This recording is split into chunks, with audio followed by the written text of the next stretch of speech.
Selanjutnya, sambutan Ketua Umum Tarbiyah Parti yang terhormat Bapak Dr. Anus Kiai Haji Basri Berlanda MBA, silakan.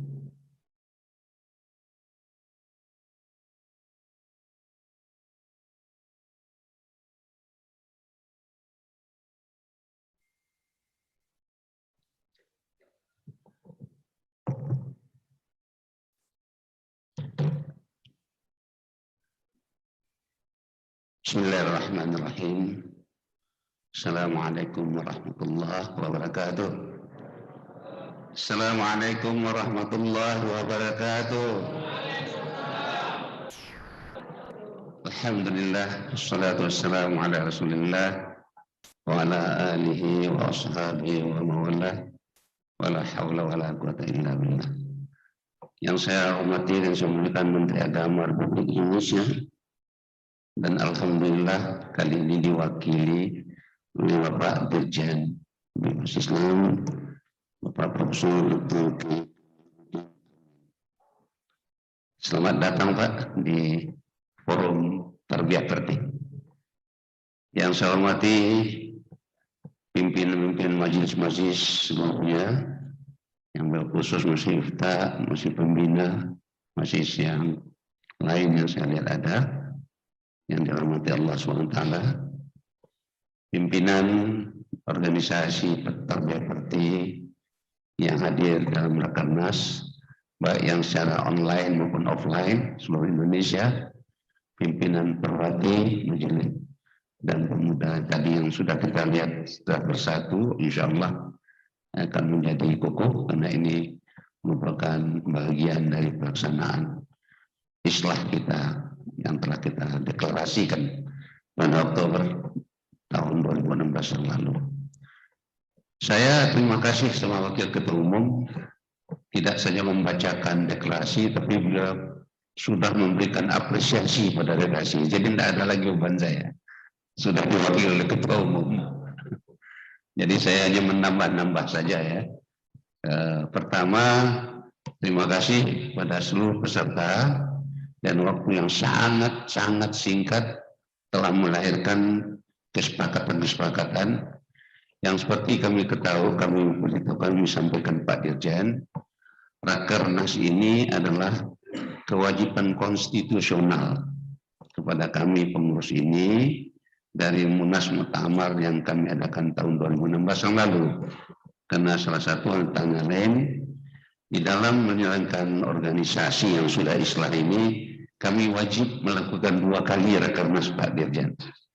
Rakernas pertama sudah kami laksanakan 2018 yang lalu di Lampung, Bandar Lampung. Alhamdulillah juga dihadiri Wakil Presiden, waktu itu Pak Yusuf Kala, alhamdulillah. Dah, yang ini yang kedua, jadi lunas utangnya Pak, kalau ini sudah selesai, begitu Bapak nanti berikan amanah, dan ini Rakernas kedua di Jakarta, alhamdulillah juga dibuka kemarin oleh Bapak Wakil Presiden Al-Mukarram Buya Kiai Haji Profesor Ma'ruf Amin. Kita beruntung nih membuka amin dan menutup amin. Amin ya Allah, amin semuanya. Ma'ruf Amin dan sekarang Kamaruddin Amin. Nah, ujungnya perkenalkan ya Allah, amin semua. Alhamdulillah. Ini ciri-ciri juga kan dasar buat keberuntungan. Yang kedua, saya berikan apresiasi yang tinggi kepada panitia yang telah bekerja dengan waktu yang sangat singkat dan dalam situasi yang krisis. Kita menghadapi COVID-19 yang bergejolak dan terakhir di Jakarta ini menjadi merah hitam. Jadi hampir-hampir ini jadi apa tidak. Ada beberapa daerah Pak Dirjen yang sudah membeli tiket, tapi banyak persyaratan lokal. Kalau you mau berangkat, silakan pulang nanti. Lalu dia harus di apa namanya? Nah, 14 hari katanya Pak. Nah, padahal banyak mereka tuh yang dosen, ada yang pendidikan, jadi akhirnya secara offline seperti yang disampaikan panitia tadi, Pak SC, Ketua SC, Pak Safrud, Pak Safruddin, dan itu dari 33 Pak. Jadi 27 yang sudah real ada, tapi masih dalam konsolidasi kita dalam rangka islah ini. Yang kedua yang saya ingin sampaikan bahwa Rakernas kedua kita ini Pak, mudah nanti minta arahan dari Bapak, mewakili Pak Menteri Agama, ini pra-muktamar. Jadi kita muktamar seharusnya Oktober. Karena 5 tahun dulu islahnya 5 Oktober, tanggal 1 Oktober tahun 2016, mestinya 21 Oktober tahun 2021 kita islah. Tapi dalam satu anggaran dasar anggaran rumah tangga ditetapkan bahwa namanya muktamar yang akan datang ini, muktamar yang kedua ini penyebutan saya tidak tahu tadinya bahas enggak, yang ke satu yang kedua nanti. Mungkin yang kedua yang pastinya kita anggap yang pertama sudah dulu, yang kedua ini itu harus disesuaikan dengan miladnya. Nah milad itu jatuh Mei. Jadi insya Allah nanti bulannya bulan Mei tahun 2022. Nah muktamar ini memberikan bahasan-bahasan, Rakernas ini memberikan bahasan-bahasan untuk memperkaya apa nanti di kewajiban atau fungsi-fungsi muktamar. Misalnya anggaran dasar, tadi beberapa badan diamanahkan, dan lain-lain, itu akan dikerjakan dengan baik.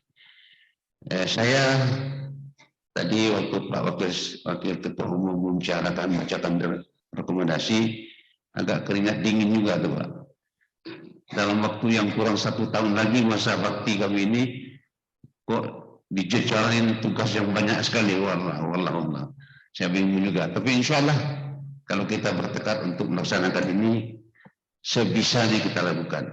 Yang paling berat tuh bangun kantor, nah, ini yang bingungnya. Tidak tahu nanti di mana Allah memberi rezeki, insya Allah. Kantor kami itu sekarang ada 2, Pak. Ada Jalan Paseban, satu lagi Jalan Rawamangun. Dan insya Allah nanti kita usahakan, Allah nanti akan memberikan rezeki pada kita. Tetapi yang lain-lain juga konsolidasi, berjalan dengan baik, tapi dengan sudah 2 tahun COVID-19 ini Pak, agak terhalang. Contohnya, kami sudah musda di Sulawesi Selatan, tapi belum bisa mengukuhkan. Saya bilang, Pak Taswin Abdullah, Andi Taswin Abdullah, Pak tahu, dengan Pak Saridin Daseng, bisa enggak kita lantik dengan online saja? Enggak bisa, Bu ya. Dia harus datang. Jadi ada kendala-kendala seperti itu. Beberapa daerah memusda, terpaksa kita tunda karena kondisi ini. Jadi ini ada juga dampaknya kepada konsolidasi. Tapi kita usahakan dalam waktu yang 11 bulan ini, mudah-mudahan konsolidasi akan dapat dijalankan dengan baik, cuma termasuk juga dari wilayah masing-masing. Bapak yang saya hormati, kita tahu semua negara Kesatuan Republik Indonesia kita ini sangat luas. Saya mencatat 1.904.564 km persegi. Itu sama bentangannya dari Moskow kita jalan ke Abu Dhabi, Pak. Jadi kalau kita letakkan peta kita ini dari Sabang sampai ke Papua, Palangkaraya ke Papua, itu sama dengan meletakkan peta dari Moskow ke Abu Dhabi. Di sini 1 negara yang kita lalui, sana 11 negara yang kita lintasi. Luas sekali negeri ini. Jadi konsolidasi kita tentu juga akan mempunyai pengaruh pada luasnya. Kita juga tahu pulaunya tidak tahu banyaknya 17.508 pulau. Dan juga kita lihat etnisnya 1.128 etnis dengan 750 bahasa daerah, bahasa sukunya. Penduduk kita 270 juta dan ini kita catat 87,21% Muslim. Betul Pak. Pak Dirjen mungkin ada catatan ini kalau salah mohon koreksi. Tapi agama-agama lain sisanya Konghucu 0,05%. Tapi ekonomi kita justru dikuasai oleh yang 0,5,0% ini. Ekonomi Indonesia. Jadi tidak ke yang 87. Maka saya beri apresiasi tadi kita mencoba mengangkat dalam sisi ekonomi keumatan ini yang syariah ini nanti akan kita tindak lanjuti dan kita sambung berkelanjutan di muktamar kita yang akan datang untuk menjadi program kita selanjutnya. Di sini banyak juga yang yang entrepreneur dia tapi belum terkoordinasi. Yang kedua, saya memberikan apresiasi pada tadi karena kami berdiskusi dengan Pak Dirjen bagaimana tentang badan wakaf kata beliau, bagaimana tentang badan amil zakat, lembaga ya untuk swasta, lembaga namanya, lembaga amil zakat. Tadi sudah ditampung dan insya Allah nanti kita notariatkan supaya ada punya dasar hukum yang kuat.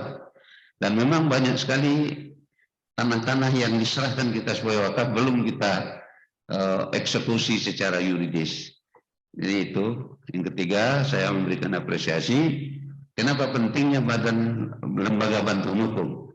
Sekarang Pak semuanya kan dengan dasar hukum. Tuntut, tangkap, ini dasar hukumnya, ini semuanya. Bahkan ada presiden pun mau dipolisikan, ini luar biasa. Kebebasan kita. Maka pantaslah kalau ini nanti bisa kita realisasikan dengan baik. Nah, sebab itu kami minta dengan segala hormat pada Menteri Agama yang sekarang diwakili oleh Bapak Dirjen, petunjuk-petunjuk dan arahan untuk bahan juga bagi kami nanti menghadapi muktamar yang insya Allah diadakan Mei 2022. Atas kehadiran Bapak Menteri Agama dan Pak Dirjen, saya juga mengatakan sebagian dari biaya sekarang ini kami dapat voucher dulu Pak. Profesor Habib Barum ada? Ya. Dari Pak Menteri Agama, saya buka saja ini. Fa'amma bi ni'mati rabbika fahaddits. Saya jelaskan kami dikasih dulu 100 juta voucher dari Menteri Agama. Sebagian sudah kita habiskan untuk karena sini dan alhamdulillah jalan dengan baik.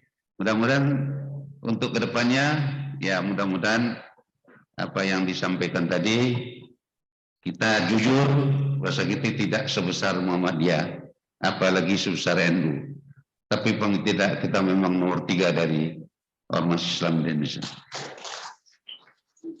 Mudah-mudahan nanti ke depan Pak Dirjen agak seimbang juga lah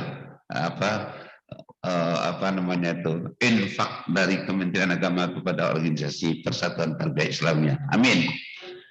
Sekali lagi dengan sangat hormat kami minta Presiden arahannya, sambutannya sekaligus akan kita jadi pegangan untuk Munas yang akan datang. Terakhir kepada teman-teman sekalian, sahabat-sahabatku yang dari daerah yang sebentar lagi juga check out dari hotel ini, check out menurut panitia ya Pak ya. Kalau ada yang memperpanjang silakan, hotel senang kalau diperpanjang. Jadi kita check out nanti secara kepanitiaan. Selamat jalan, terima kasih atas kedatangannya dan mudah-mudahan kalau ada yang kekurangan dan segala macamnya mohon dimaafkan dan selamat datang lagi nanti insya Allah pada Mei 2022 kita mengadakan muktamar. Terima kasih pada Allah. Saya mohon kiranya diberikan pahala yang setimpal kepada teman-teman sekalian. Juga rekan-rekan yang ada di online ya, yang di seluruh Indonesia, saya minta terima kasih yang sebesar-besarnya. Demikian Bapak sekalian, sambutan atas nama pimpinan Pusat Persatuan Tarbiyah Perti. Wallahu waliyul taufiq wal hidayah. Wassalamualaikum warahmatullahi wabarakatuh. Sebentar.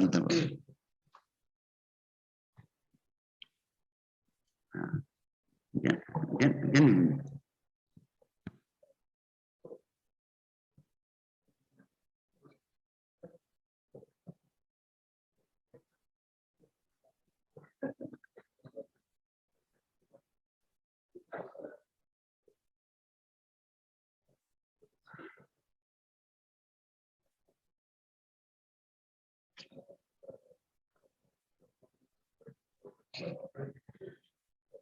Bapak-bapak, ibu hadirin yang kami hormati, selanjutnya dengan perkenan Bapak Direktur Jenderal Bimas Islam untuk menyampaikan arahan sekaligus menutup secara resmi Rapat Kerja Nasional kedua Persatuan Tarbiyah Islamiyah Tarbiyah Perti yang terhormat Bapak Profesor Dr. P. Kamaludin Amin MA, kami silakan.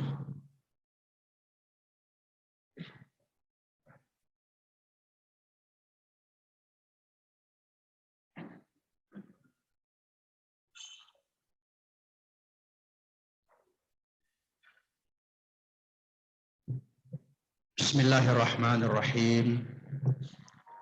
Assalamualaikum warahmatullahi wabarakatuh.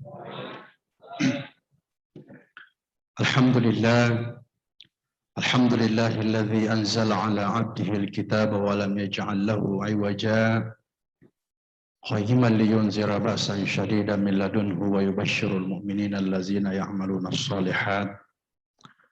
Wassalatu wassalamu ala asyrafil anbiya'i wal mursalin Sayyidina Muhammadin wa ala alihi wa sahbihi ajma'in. Hasbunallah wa ni'mal wakil.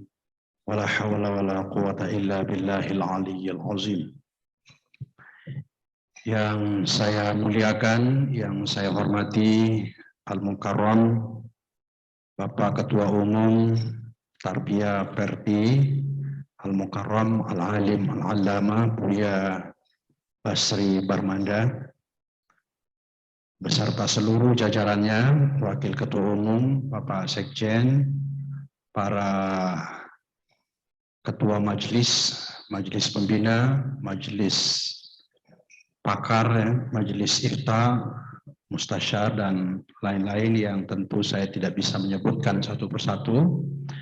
Rasa hormat dan ta'zim saya kepada para hadirin peserta Rakernas Tarbiyah Perti yang berbahagia.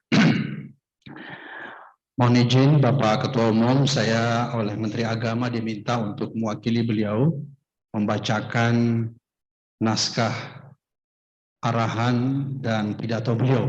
Jadi saya diminta untuk membaca ini dan insya Allah saya akan bacakan sepenuhnya tanpa mengurangi, dan mohon izin sedikit saya tambahkan, mungkin hanya ingin menyampaikan rasa kebahagiaan, kebanggaan, dan excitement saya bisa menjadi bagian dari proses Rakernas yang sangat penting ini. Selaku Direktur Jenderal Bimbingan Masyarakat Islam, saya tentu sangat berbahagia dan mengapresiasi langkah upaya ikhtiar yang telah dilakukan oleh Perti sebagai salah satu ormas besar dan salah satu ormas tertua di Indonesia yang telah berkontribusi secara fundamental dalam proses berbangsa bernegara, mencerdaskan anak-anak bangsa, memberikan pendidikan, pencerahan, dakwah, dan syiar agama Islam. Dan ini tentu patut kita syukuri, patut kita banggakan, karena Indonesia sebagai negara bangsa yang sangat besar, tadi Pak Ketua menyampaikan, saya sering menyebut Indonesia ini sebagai a mega diversity country, ya.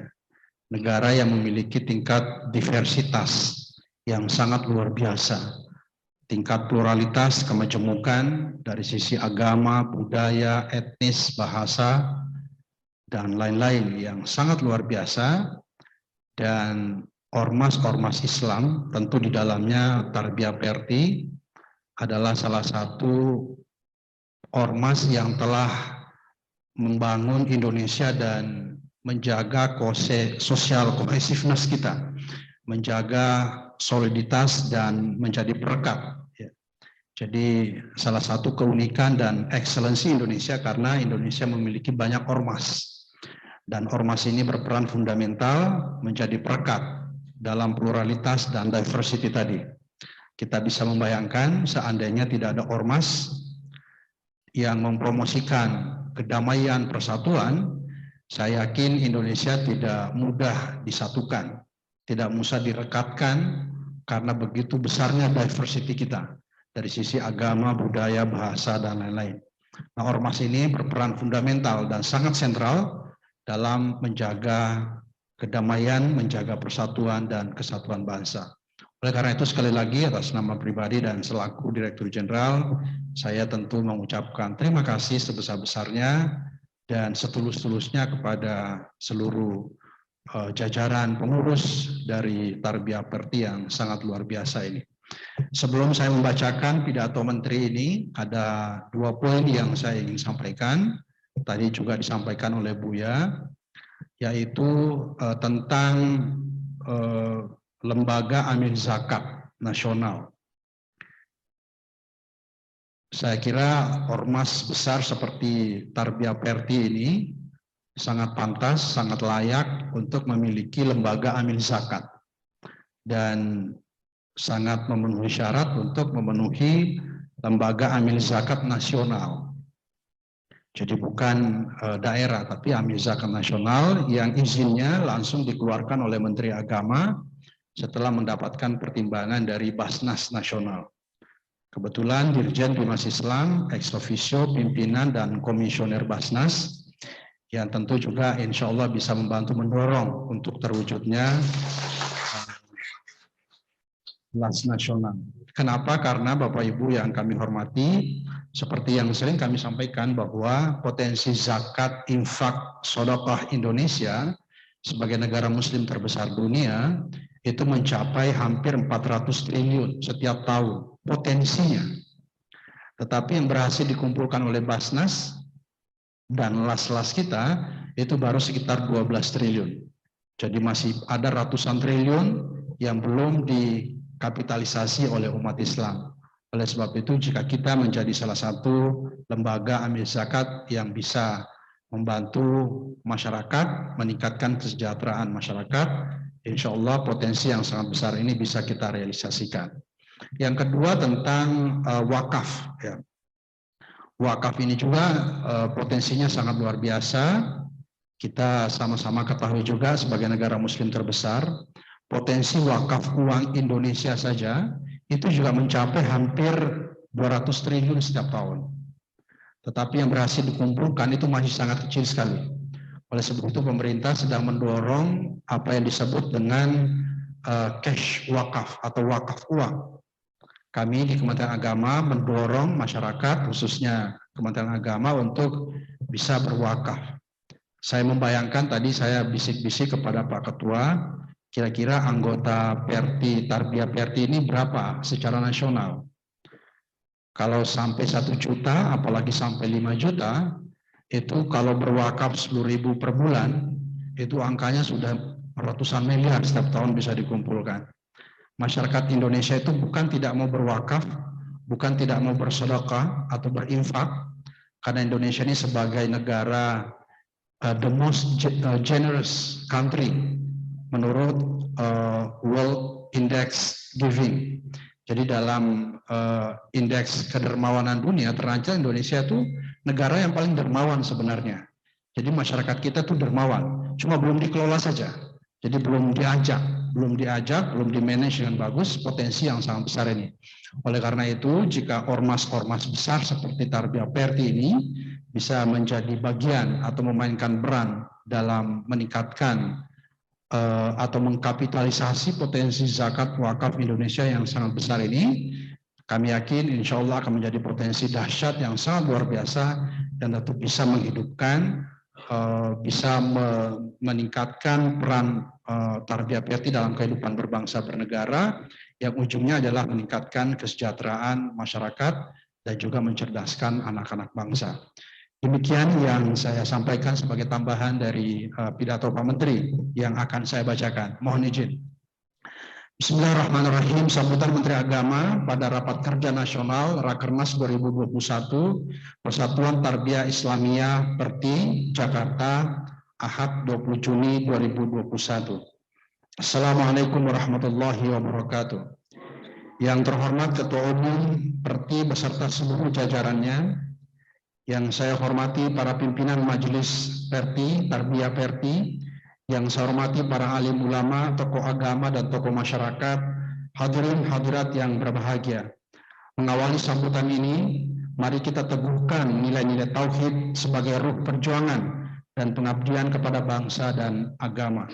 Alhamdulillah, juga atas berkah dan karunia-Nya, saya dapat menghadiri rapat kerja nasional Persatuan Tarbiyah Islamiyah tahun 2021 yang sangat penting ini. Semoga ukhuwah Islamiyah, ukhuwah Basyariyah, dan ukhuwah Watoniyah senantiasa kita perkuat dalam bingkai negara kesatuan Republik Indonesia. Rakernas tahun 2021 ini sangat tepat sebagai momentum meneguhkan langkah-langkah pengabdian Perti Tarbiyah Perti yang lebih luas dan tajam. Saya percaya bahwa Tarbiyah Perti akan terus istiqomah menjalankan misi dakwah dan sejalan dengan cita-cita kebangsaan dan keumatan. Semoga Rakernas tahun ini dapat menghasilkan spirit yang lebih kuat demi jalannya roda organisasi. Hadirin hadirat yang dimuliakan Allah Subhanahu wa taala. Islam telah berperan besar dalam melahirkan peradaban dunia. Islam juga menjadi pembebas manusia dari belenggu kebodohan dan sumber inspirasi bagi kemajuan dan kebahagiaan umat manusia. Karenanya pada setiap zaman Islam akan menempati posisi yang penting sebagai spirit dan juga agen perubahan serta penggerak pembangunan. Perjalanan bangsa Indonesia juga tak bisa dilepaskan dari sejarah umat Islam. Ada banyak fakta sejarah yang menegaskan hadirnya Islam dengan spirit rahmatan lil alamin, konsisten membangun dan merawat keragaman Nusantara. Tak mengherankan jika ajaran dan nilai Islam banyak diadopsi ke dalam hukum positif kita. Hal ini tentu tak dapat dipisahkan dari faktor ajarannya yang sangat kompatibel dengan masyarakat Nusantara. Islam adalah inspirasi tentang komitmen merawat keragaman dan sekaligus membangun visi keberagamaan yang moderat. Statement Al-Quran yang menyatakan umat Islam adalah khairu umat pilihan, umat terbaik, adalah spirit yang telah mendorong visi umat Islam untuk tampil sebagai umat terbaik dan terdepan menciptakan kerukunan. Islam hadir dan mengajak setiap umat beragama mencari titik-titik persamaan, bukan memperlebar permusuhan. Penyelenggaraan Rakernas Persatuan Tarbiyah Islamiyah Perti tahun 2021 ini adalah momentum meneguhkan komitmen moderasi beragama sebagai ruh pembinaan umat Islam di seluruh penjuru negeri. Perti harus terus terdepan, menjaga moderasi beragama, merawat keragaman, dan menjaga harmoni dalam bingkai negara kesatuan Republik Indonesia. Saya mengajak kita semua untuk terus menjalin persahabatan dan kerjasama, serta menjaga kerukunan antar umat beragama dan ikatan ukhuwah watoniyah dan ukhuwah basyariyah dalam bingkai negara kesatuan Republik Indonesia. Dalam dimensi lebih luas, umat Islam wajib melaksanakan dakwah untuk menjaga moral, keagamaan, dan kemanusiaan di tengah arus pergeseran nilai, norma, dan perilaku masyarakat. Nilai-nilai Islami dan spirit Qur'ani haruslah menjadi rujukan utama, baik di lingkungan keluarga, lingkungan sosial, maupun dalam kehidupan bangsa dan negara yang lebih luas. Hadirin yang saya hormati, demikian sambutan ini saya sampaikan. Semoga Allah Subhanahu wa taala melimpahkan rahmat-Nya dan senantiasa membimbing kita semua dalam bekerja membangun umat, bangsa, negara, dan kemanusiaan. Dengan mengucapkan alhamdulillah, Rapat Kerja Nasional Persatuan Tarbiyah Islamiyah Perti tahun 2021 di Hotel Grand Shahid Jakarta secara resmi ditutup. Marilah kita doakan bangsa agar segera dibebaskan dari berbagai wabah dan mara bahaya. Sekian, terima kasih. Allahumma waffiq ila aqwamit thoriq. Wassalamualaikum warahmatullahi wabarakatuh. Jakarta, 20 Juni 2021. Menteri Agama Republik Indonesia, Yaqut Khalil Qomas.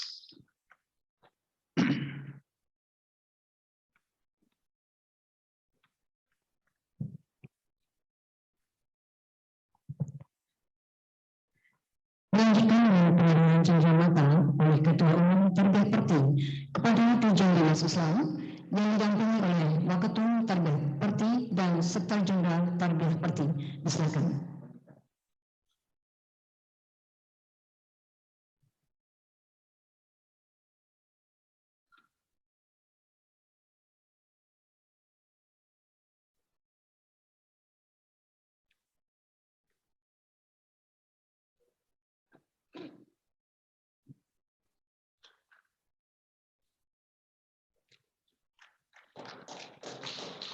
Terima kasih, Bapak Dirjen, kami silakan kembali ke tempat semula.